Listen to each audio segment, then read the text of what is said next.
Komisioni Kuvendor për Zgjedhje dhe Emërime një zëri me 10 vota pro propozoi Adem Çuçul për kryetar të ri të antikorrupsionit. Ky propozim tani do të përcillet në seancë plenare, e cila sipas paralajmërimeve duhet të mbahet në fillim të muajit dhjetor. Çuçul mori më së shumë tipik 96.5 nga ana e Komisionit për selektim të kandidatëve nga gjithsej 10 kandidat.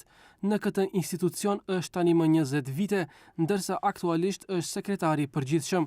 Dy anëtarët e Komisionit për Zgjedhje dhe Emërime, Arbana Pasholli nga BDI dhe Bekim Qoku nga Vlen, nga Çuçul presin rritje të transparencës dhe besimit ndaj këtij institucioni. Po pritshmëritë normal që janë shumë të larta. Unë besoj se zoti Çuçul në fakt gjatë të gjitha etapave të selektimit e dëshmoi që është një njeri që do të kontribuojë jo vetëm për rritjen e integritetit institucional, por edhe për të siguruar panshmëri dhe pavarësi institucionale.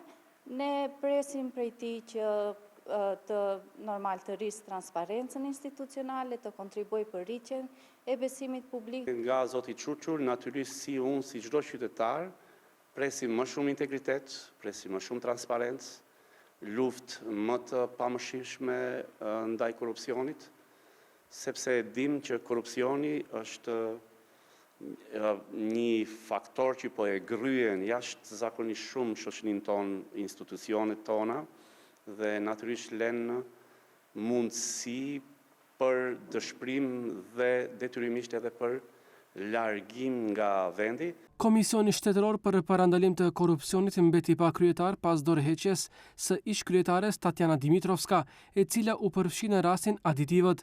Konkursi për kryetar të ri u shpall që në verë, por u ndërprer për shkak të zgjedhjeve lokale.